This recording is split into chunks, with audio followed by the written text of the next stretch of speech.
The best revenge is not to be like your enemy. Marcus Aurelius. Here's the truth, my friends. They don't regret it because you argue louder. They regret when your life gets brighter. Short and simple. Let them watch you rise. Hey folks, imagine this. You're a lighthouse on a cliff at night. Storms slam the shore. Waves roar like 1,000 jealous voices. Ships come close, then wander off. But you don't chase ships. You don't swim after boats. You stand tall and shine. The right ships find you because you stayed steady. That's you. No chasing, no begging, no proving. Just light. Now another picture, my friends. You're a bank vault. For too long you left the door open. Anyone could walk in and take attention, time and peace. Today you spin the wheel, you lock it shut, and you hold the code. Not out of hate, but out of respect for your own value. The right people arrive with the right key. Trust, effort, consistency, or they don't enter at all. That's power without shouting. Let's break some lies. They told you, if you love them, keep chasing. Lie. Chasing kills attraction and kills respect. They told you, if you explain more, they'll understand. Lie. Most people don't hear better when you explain more. They hear better when life teaches them. They told you, if you go quiet, you'll lose them forever. Another lie. If silence makes them disappear, they were never yours. Only your audience when you performed. You want another metaphor? Think of a gym. You can talk to the weights all day, but they only respond to one thing: work. Life is the same. Results answer louder than speeches. And yes, we'll keep a little fun here. If they left you to read, my friends, be grateful. Less screen time, more gym time. Your biceps won't ghost you. Here's a quote I want you to carry. Wealth consists not in having great possessions, but in having few wants. Epictetus nailed it. The fewer wants you have from them, attention, validation, apology, the richer you become. Detachment isn't cold, it's clean. It rinses your life of the noise that kept you small. When you stop begging for a seat at their table, you start building your own. And suddenly they're searching for an invite. So let's set your stance. Shoulders back, breath slow, no panic texts, no 2 a.m. essays, no emotional auctions where you sell your piece for a discount. You are a man under command, your own. You don't slam doors, you simply close them and walk toward the sun. You don't throw shade, you grow trees. You don't fire back, you fire up what matters, your health, your craft, your purpose, your circle. And yes, people will notice. Your silence will sound like thunder to the ones who took you for granted. Your calm will feel like distance to the ones who thrived on drama. Your progress will look like pride to the ones who want you stuck. Let them talk. Let them guess. Let them scroll. Give them a show that has no stage, just your life getting stronger, day after day. Now lock this in. Type it in the comments so your nervous system feels it. I rise in silence. Number 1. You don't win by holding on. You win by letting go. My friends, Marcus reminds us, you always own the option of having no opinion. That one line hits like a clean right hook because it exposes the trap. They don't lose power when you argue. They lose power when you stop playing. Here's where it gets real, folks. The first move isn't the louder words. It's a quieter spine. It's the courage to say, I'm done negotiating my value, and then walk with your feet, not your feelings. Picture this. You're standing at a train platform at night. A long, loud, flashy train thunders in, lights, noise, promises, and you jump aboard because it looks like it's going where you dream of going. Halfway down the line, you notice the signs are wrong. It's not your destination, it's a loop. It keeps circling the same stations: drama, confusion, apology, repeat. The conductor says, just stay a little longer, the next stop is different. Folks, how many times have you believed that? Here's the hard truth. You don't get to a new city by staying on a circular track. You step off. You feel the silence of the platform. You look up at the actual map, your values, your standard, your purpose, and you choose a different line. That's not spite, that's navigation. Now let's talk about the questions that flood your head the moment you step off. What if they think I didn't care? What if they replace me tomorrow? What if I'm overreacting? What if I'm the problem? These aren't proof. You won't find them stamped anywhere in reality. They're echoes from fear's hallway. Fear whispers in familiar voices. Scarcity, abandonment, guilt. It says, if you don't chase, you'll lose them. But think with me, my friends. If your presence needs chasing to be respected, was it ever respected at all? Epictetus warned us about false ownership. Wealth consists not in having great possessions, but in having few wants. The fewer wants you tie to their approval, the richer and steadier you become. Another metaphor for you. Imagine your life as a kingdom, and your attention is the crown jewel. For months, maybe years, you left the gates open because you thought generosity was the same as wisdom. But generosity without discernment isn't kindness, it's leakage. People wandered in, picked at the gardens, moved the furniture, and then critiqued the palace as if they owned it. Today is the day you post a new law at the gate. Entry requires respect, effort, and reciprocity. Not rage, not revenge, just policy. Kings and queens don't explain policy, they live it. And guess what? The ones who wanted a throne without duty won't like it. Good. That reaction is data. Let's break some lies you've been fed. Lie 1. If you hold tighter, they'll feel safer. No, tightness is a sign of fear, not strength. Lie 2. If you explain more, they'll finally understand. No, explanation has diminishing returns in the face of entitlement. Lie 3. If you go silent, you'll look weak. No, silence is structure. It tells your nervous system, we don't chase danger. And the truth? People who need your constant reaction to feel important will call your calm cold. Translate that. Your boundaries threaten their control. But why is it so difficult to let go? Because your brain is wired to prefer familiar pain over unfamiliar peace. Familiar pain has a script. You know the lines, the timing, the apology tour. Unfamiliar peace has silence, and silence forces you to hear yourself. That's why we cling to cycles. Cycles give us movement that looks like progress. Seneca steps in here. If a man knows not to which port he sails, no wind is favorable. When you don't name your port, respect, reciprocity, truth, every gust of emotion can feel like destiny. But the moment you name your port, winds become tools, not commands.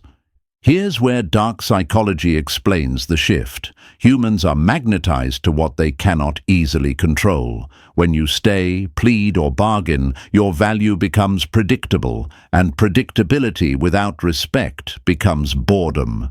But when you align with your standards and step back, you trigger scarcity and curiosity. Not to manipulate, let's be clear, but to clarify. They're left with a clean reality. Access is earned. You're not punishing, you're prioritizing. You're not playing hard to get, you're being hard to own. Let's keep it a little light for a second. If they keep you on delivered longer than a grocery order, my friends, the universe is giving you free time. Use it. Do push-ups, learn a skill, hydrate, clean your space, read 3 pages. Small wins stack into quiet swagger. Swagger that doesn't need staging. Remember the gym rule. Weights don't respond to speeches, only reps. Life respects reps, not rants. Now, some of you are thinking, what if they come back? They might, but your peace can't hinge on their return. The version of you they left shouldn't be the version waiting at the door. Growth means the door is still there, but it has a new lock. Consistency. If they come back with the same key, charm, chaos, crumbs, it won't turn. not because you're cruel, but because you upgraded the house. Measurements changed, standards tightened, floodlights installed. Let's run a quick inner check. Are you still negotiating your price at life's pawn shop? Are you offering discounts on your time, your sleep, your attention, just to keep access alive? That's not love. That's a clearance sale. We end clearance sales here. We stock premium and we charge presence, effort, honesty. And yes, that means some folks will walk out. Perfect. Empty shelves make room for better inventory. Purpose, discipline, health, brotherhood, faith. Here's a strong quote to anchor the mindset. The best revenge is not to be like your enemy. Marcus wasn't asking you to become icy, he was inviting you to become unshakable. When you let go, you stop mirroring their chaos. You become the still water that reflects only what you choose.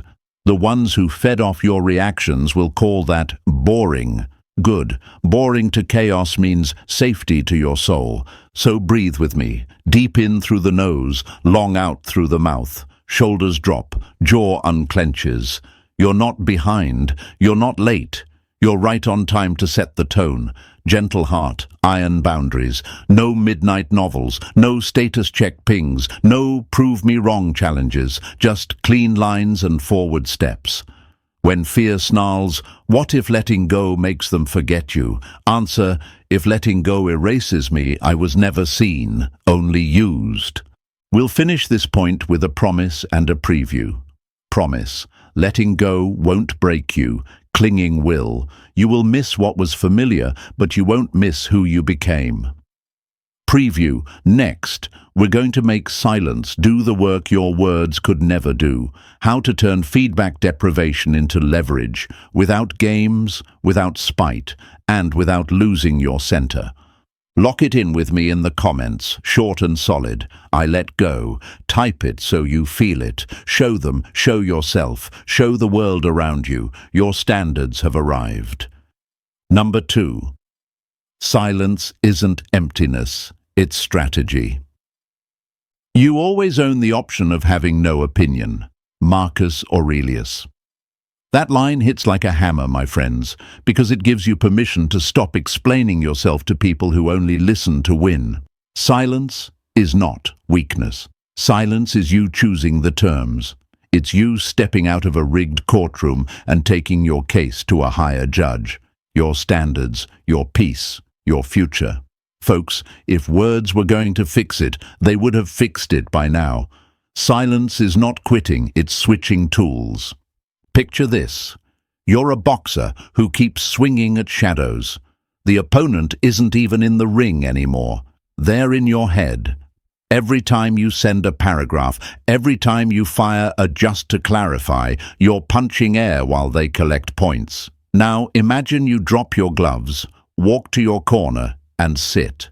The bell rings. No one answers. Suddenly the crowd hears what they've been missing. The sound of nothing. That quiet. That's leverage. That's how you stop shadowboxing and start training for the real fight. Your life. Let's make it even clearer. Think of your attention like premium fuel. When you pour it on fires, fires get bigger. When you stop pouring, flames lick the air for a bit, then shrink, then smoke, then silence. Your silence is the cap on the gas tank.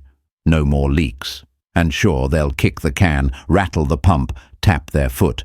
But silence teaches what words couldn't. Access is earned, not assumed. They don't get the show for free anymore. Now the questions that creep in when you go quiet. What if they think I'm ignoring them? What if they call me immature? What if they move on? That's fear wearing a different outfit. Fear wants you back in the noise because noise is familiar, and familiar feels safe even when it hurts. Ask yourself this, my friends. If your respect depends on constant performance, constant proof, constant reply, was it respect or entertainment? Silence is how you find out. People who value you lean in. People who used you lean out. Both are answers. Let's break a few lies. Lie 1. If you don't respond, you're being petty. Truth. Boundaries aren't petty, they're protective. Lie 2. Silence means you lost the argument. Truth. You're not arguing anymore. You're allocating. You're choosing where energy lives. Lie 3. If you keep talking, they'll finally understand. Truth. Some people don't misunderstand. They benefit from pretending they do. Silence removes the benefit, and suddenly the fog lifts. A quote to steady the hand. We are not disturbed by things, but by the views we take of them. Epictetus doesn't say silence erases pain. He says silence gives you the space to decide what meaning the pain will have. In silence, you can choose the view. Is this rejection or redirection? Is this loss or leverage? Is this the end or the beginning of a standard you should have set years ago? Why is silence so difficult? Because the brain is addicted to closure. It wants a neat bow. It wants them to say, "You were right." It wants the scoreboard to flash your name in lights. But closure is a luxury, not a requirement. The requirement is your peace. The requirement is your direction. And here's a little fun truth, folks. You can't spell algorithm without rhythm. The algorithm of your life listens to rhythm, not rants. Keep the rhythm steady. Sleep, training, work, faith, craft, and watch how the feed of your days changes. Your silence is the metronome. Dark psychology adds the final piece. Humans crave feedback because feedback tells them where they stand. When you stop feeding the machine malfunctions. They will ask themselves, why did the reactions stop? Why doesn't that button work anymore? Who's getting that energy now? You're not playing games, you're protecting your nervous system. You're not withholding to punish, you're withholding to heal. And the more your life fills with substance, reps over rants, results over replies, the less their noise can find purchase. A quick metaphor to pocket. You're a radio tower. You used to broadcast on every frequency so everyone could hear you. Now you tighten the dial and broadcast on one. Growth. The listeners who want drama will complain about reception. Let them. The ones who want truth will adjust their antenna. Let them. The point isn't to be heard by everyone. The point is to be heard by the right ones, and by yourself first. Will they call your silence manipulation? They might. That's the translation for, I can't steer you anymore. Will they test your quiet with bait texts, half apologies, or nostalgia reels? Probably. Bait only works on hungry fish. Feed your life, not their hooks. If a message requires you to abandon your standards to answer, it's not a message. It's a trap door. Step around it. So here's the play. Speak clearly when it's productive, withdraw when it's circular, and pour the surplus into yourself. When you're tempted to send that long explanation, do 10 push-ups, drink a glass of water, put on your shoes, and walk. Tell your body, we move forward now. When your mind says, just one more text, say back, just one more rep. If they post, scroll, subtweet, or breadcrumb, cool story.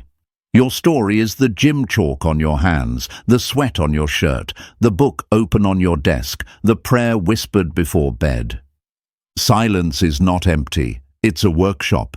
It's where you build the life that makes the old patterns irrelevant. It's where you upgrade the locks and clean the mirrors and hang the new portrait. You, steady, calm, rising. And yes, people will notice. Your quiet will feel like thunder to those who fed on your storms. Your composure will look like distance to those who needed chaos to feel close. Let them label your busy living. Now lock this in for your nervous system. Type it in the comments so your hands agree with your head. I choose silence. Show them, show yourself, show the world around you. Your peace is non-negotiable. Number 3, detachment isn't cold, it's sovereignty. Freedom is the only worthy goal in life. Epictetus. Hard line, my friends, and it cuts straight through the noise. Detachment, properly understood, is not you becoming ice. It's you becoming an owner. Owner of your focus, your time, your standards. Folks, you don't have to freeze to be free. You only have to stop renting yourself out to anyone who pays with crumbs. Imagine your life as a high-altitude balloon, when you're tethered to the ground by 100 little strings, opinions, approval, apologies owed, old arguments. You can't rise, even though you have all the lift you need. Detachment is not a blowtorch, it's scissors. Snip one string, their mood doesn't decide your day. Snip another, their silence doesn't rewrite your worth. Snip another, their attention isn't your oxygen. One by one, your balloon begins to climb, quietly, steadily, above the weather you used to live inside. The winds still move, the storms still roll, but you're not a leaf anymore. You're altitude. Questions show up when you practice this. If I stop needing them, will I lose them? If I stop proving my intentions, will they call me selfish? If I stop chasing, do I look like I don't care? That's fear bargaining for the old contract. It's the nervous system saying, we survived by overgiving, don't change the plan. But here's the Stoic pivot. Survival isn't the same as freedom. You were not made to live on edge, waiting for their next signal to tell you who you are. Marcus Aurelius hands you a key. You have power over your mind, not outside events. Realize this, and you will find strength. Detachment is using that key. You stop negotiating your identity with external weather. You lock it in from the inside. Let's do another metaphor because pictures stick. Think of your attention as premium stock on a world exchange. When your stock is everywhere, offered, discounted, always on sale, buyers lowball. When your stock is governed by rules, compliance, timeline, value, suddenly the price goes up because the access is rationed by standards, not by craving. That isn't playing hard to get. That's being hard to misuse.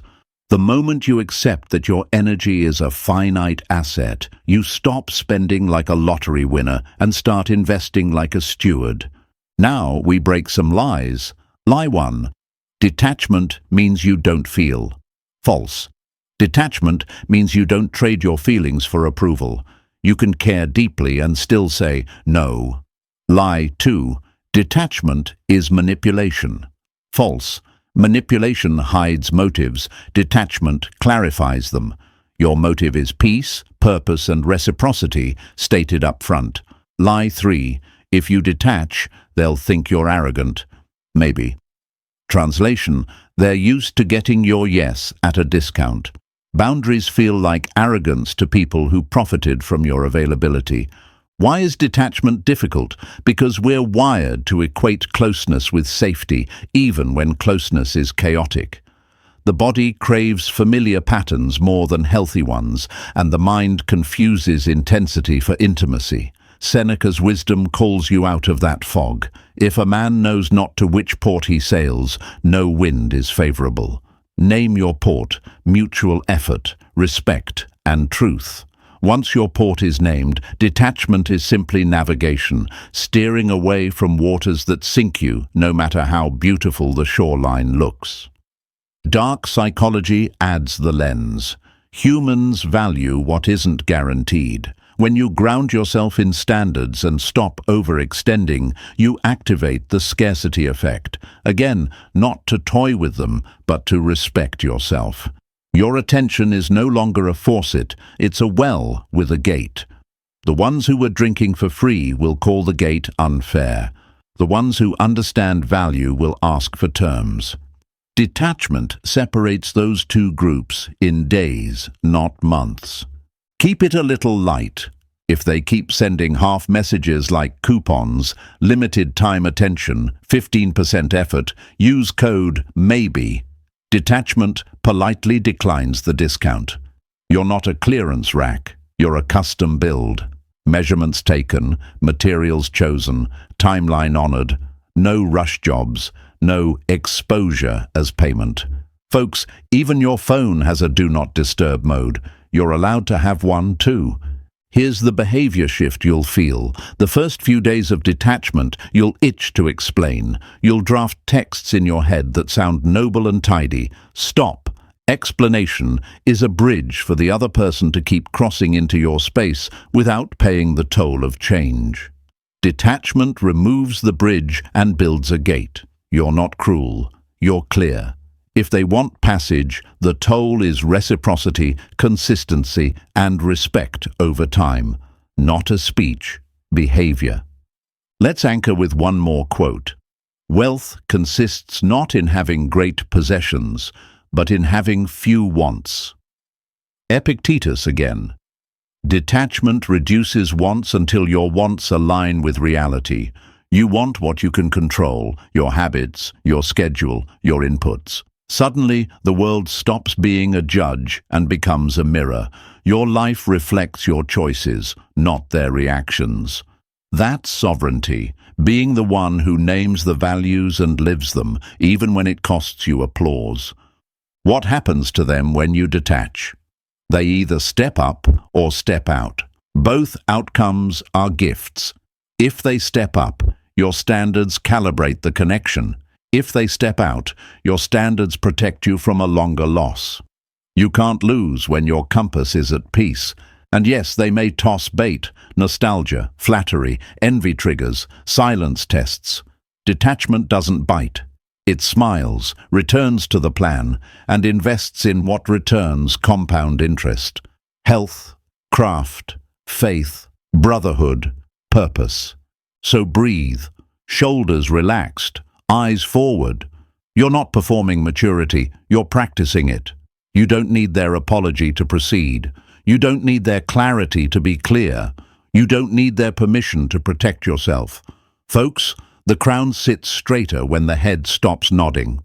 Lock this in with your hands so your nervous system hears it. Type it in the comments, 3 words, clean and final. Detachment is power. Number 4. Absence isn't punishment, it's a mirror.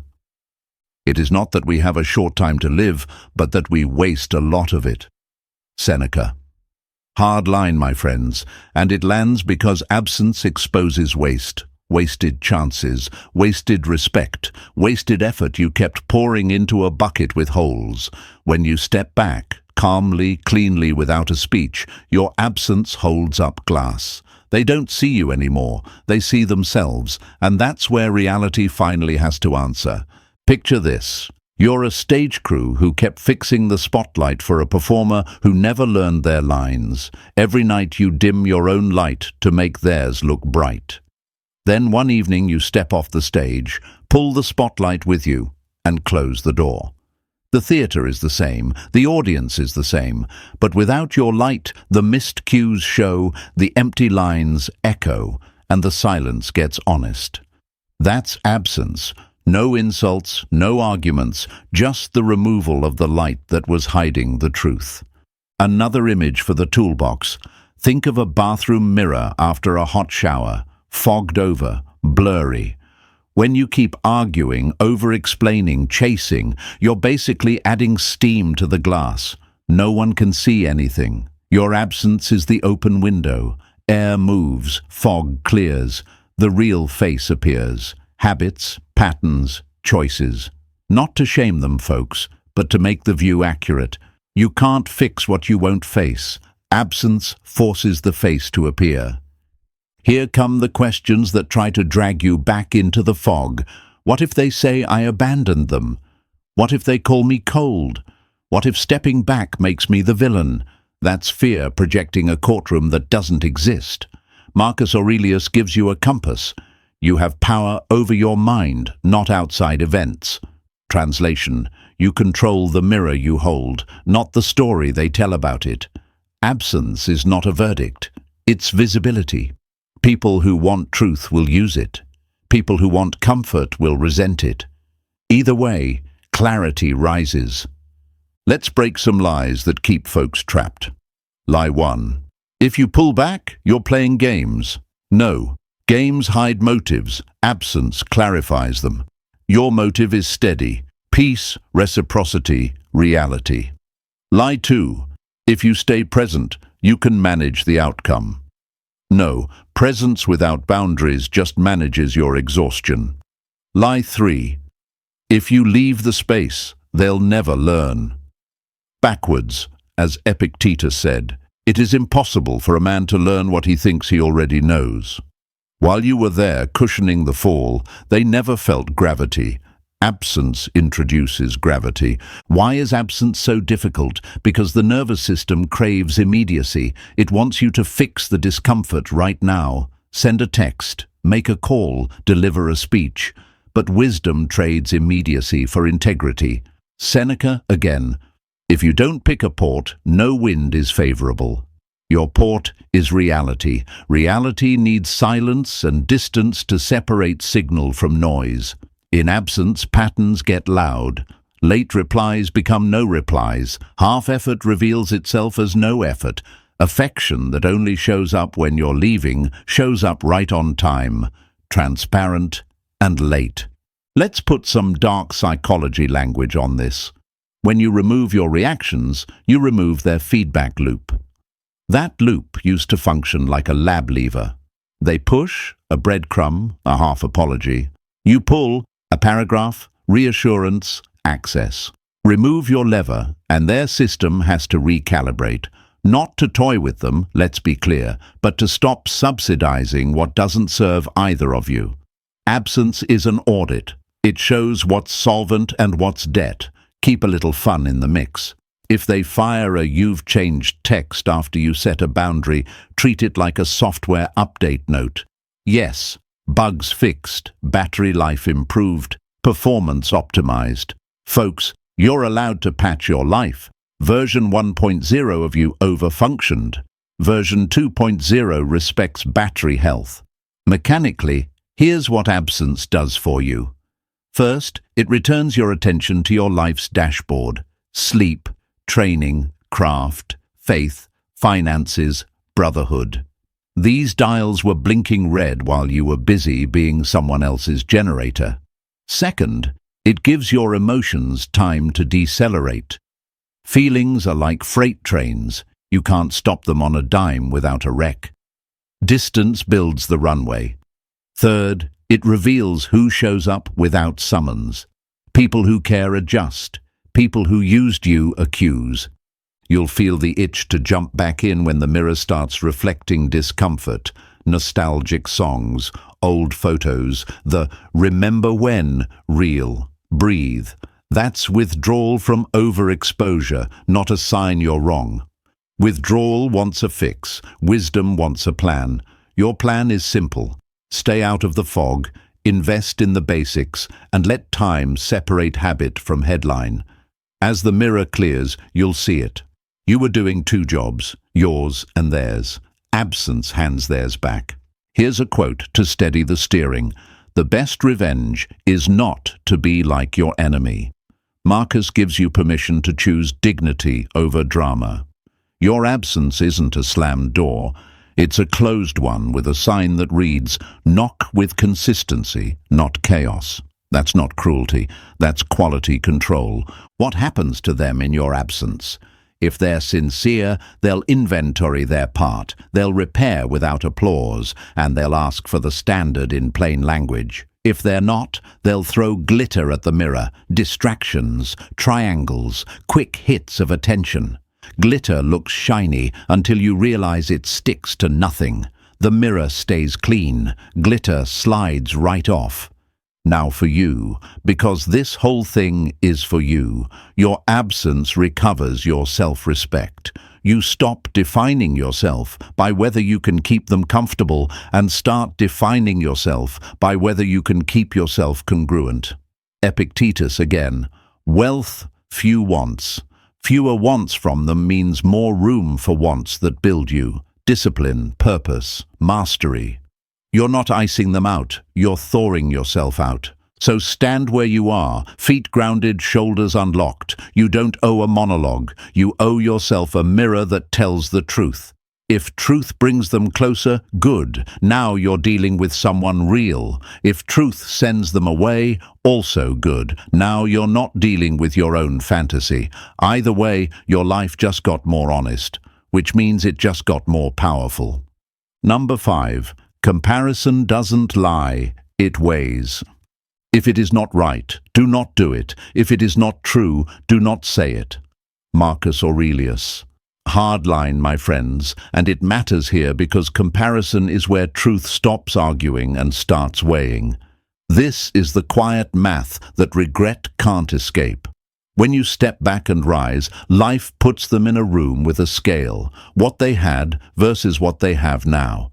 No speeches, no debates, just weight, and weight doesn't lie. Picture this. You've been listening to loud music for hours, bass, distortion, everything turned to 11. Then you step into a room with a concert grand piano. Someone presses a single clean A note. Suddenly you realize how off the noise was. That single note is your steadiness. It makes the memory of chaos sound off-key. Or imagine a flashlight in daylight. In the dark, any flashlight looks bright. But when the sun rises, the flashlight looks weak. Your growth is daylight. It exposes what used to dazzle as cheap lumens. The questions in their mind are automatic, not because you forced them, but because contrast forces them. Why was peace so consistent there and so rare here? Why did effort feel natural then and negotiated now? Why did conversations build there but break here? Folks, the mind is a pattern machine. When the pattern after you is thinner, colder, messier, the machine notices. That's the contrast effect. The present gets judged against the benchmark of the past, and the past, your steadiness, your presence, your discipline, suddenly feels heavier than they allowed themselves to admit. Let's break some lies that keep people trapped in loops. Lie 1.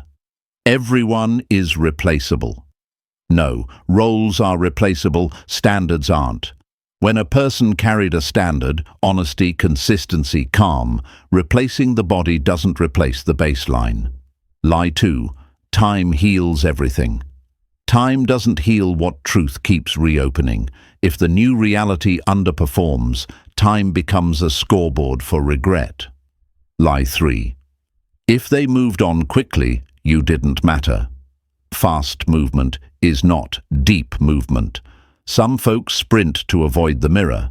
Comparison turns the mirror right back around.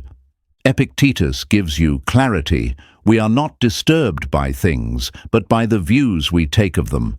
Contrast changes the view. What used to be dismissed now looks essential. What used to be called boring now reads as peaceful. What used to be labeled predictable now shows up as reliable. The same ingredients, different lighting. Your absence changed the lighting. The taste test changes too. Give a palate that got used to fast sugar a clean, well-cooked meal. At first, the sugar screams. Then the body remembers what nourishment feels like. They remember, they compare, they ache. Here's a little metaphor to carry in your pocket. Imagine 2 scales in a tailor's shop. One scale measures fabric weight. Is this cloth substantial enough to last? The other measures fit. Does it sit right on the frame? When you were present, you brought both. Fabric, substance, and fit. Alignment. If, after you, they only get flash, shiny buttons, loud patterns, but thin cloth and poor fit, the seams pop quickly. Regret is the sound of seams popping in public. Why is comparison devastating for those who took you for granted? Because it removes the defense of, I didn't know. They knew, deep down, but familiarity fogged the glass. Your exit turned on ventilation. Fog lifted, shape appeared. Marcus again. The soul becomes dyed with the color of its thoughts. When their days start dyeing them with the color of unreliability, their mind naturally mixes in the memory of your color. Steadiness. The contrast stains. A little fun to keep our shoulders loose. If their new situation looks like a buy one attention, get one drama free promotion, Let the sale run. We don't shop there anymore. Folks, you're not competing with any of that. You're building a brand with no discount rack. Peace, purpose, presence, limited quantities, high quality, no returns on disrespect. Dark psychology adds the last turn of the screw. Humans overvalue novelty until novelty underperforms. Novelty spikes dopamine. Stability sustains serotonin. You were the stabilizer. They traded a steady tide for a splash. The splash looks exciting until it's just wet clothes and no warmth. That's when memory turns from nice to have to why did I let that go? Again, you didn't engineer this. You just stopped subsidizing illusions. Contrast runs the audit on its own. Let's talk to your doubts, because they visit on schedule. What if their new life really is better? If it is, good. Wish them well and keep rising. Your goal was never their regret. Your goal is your growth. But here's what you can trust. If your standard was real, consistency, clarity, accountability, contrast will reveal it over time. If your standard wasn't real, contrast will reveal that too, and you'll improve the recipe. Either way, you win by staying true to weight, not volume. Loud isn't heavy. Hype isn't integrity. Heat isn't warmth. You'll also feel the itch to remind them of what you brought. Don't. Reminders are commercials, and commercials are what weak products need. Strong products let the trial sell itself. Let life be the trial. Let results be the review. You don't need to write them a brochure. You need to write your reps, sleep, training, craft, faith, brotherhood. Put weight on your own scale every day, and the contrast that matters most, yesterday versus today, will keep tilting in your favor. Anchor this with one more line from the old masters. Wealth consists not in having great possessions, but in having few wants. Epictetus again. Comparison stops hurting when your wants shrink to what's yours to control. You don't want their apology, you want your alignment. You don't want their attention, you want your direction. You don't want their stage, you want your mission. That shift is where regret loses its grip on you, even as it tightens its grip on those who squandered what you gave. So, breathe. Let the scale do its job. You don't press on the plates. You don't argue with the numbers. You simply keep adding weight to your life that counts. Discipline, excellence, congruence. If they notice, they notice. If they don't, the right people will. And you'll sleep like a man who trusts math. Lock it in so your nervous system hears you. Type it in the comments. Contrast reveals truth. Number 6. The what-if spiral isn't closure, it's a cage. We are not disturbed by things, but by the views we take of them. Epictetus. Hard truth, my friends. The mind doesn't need new facts to torture itself. It only needs unanswered questions. When you stop feeding the loop, they don't get relief. They get reflection, and reflection without access breeds the two words that keep people awake at 2 a.m. What if? Picture this, a hallway of doors in a quiet hotel at night. Behind each door is a version of the past. What if I'd called sooner? What if I'd stayed? What if I'd respected what I had? They grab the first handle and it's locked. They try the next locked. Every what-if door rattles, none opens. That's what happens when you step out and stand firm. Your silence is the master key you took with you. Without it, they can't get resolution on demand. The brain hates locked doors, folks. It keeps knocking louder each hour until the knocking is all they hear. Another metaphor to keep it vivid.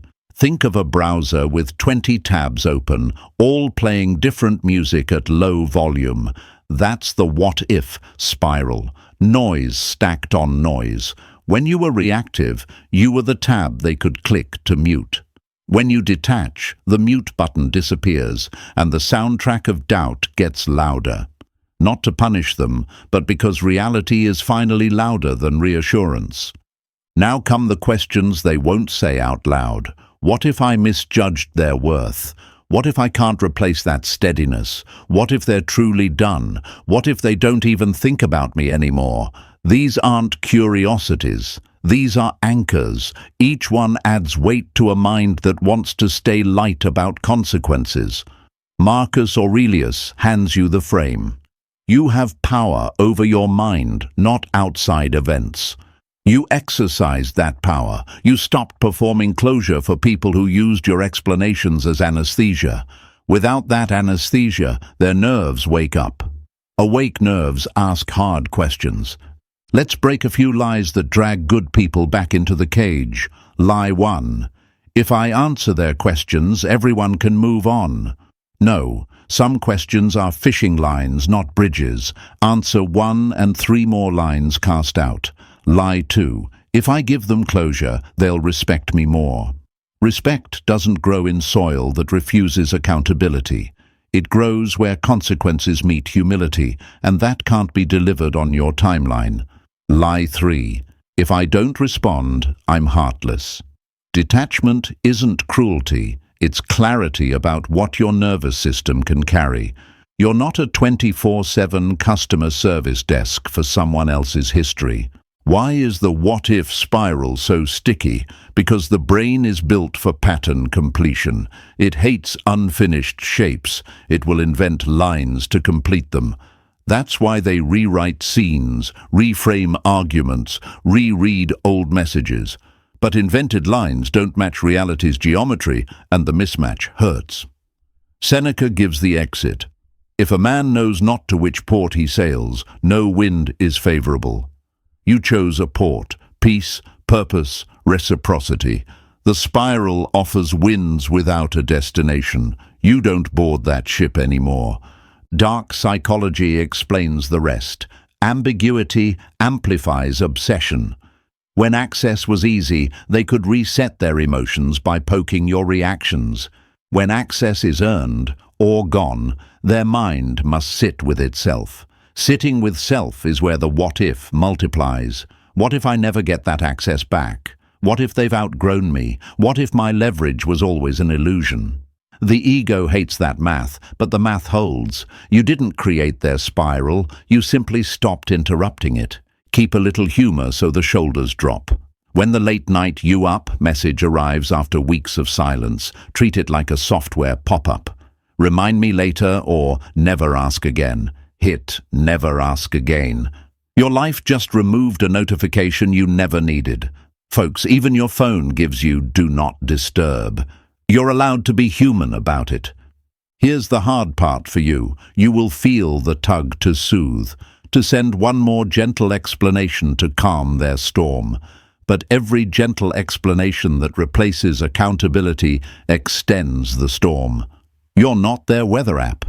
You are your own climate, set to calm. The Stoic move is measured speech or none at all, chosen by utility, not guilt. If your words won't change the structure, save your breath for the life that will.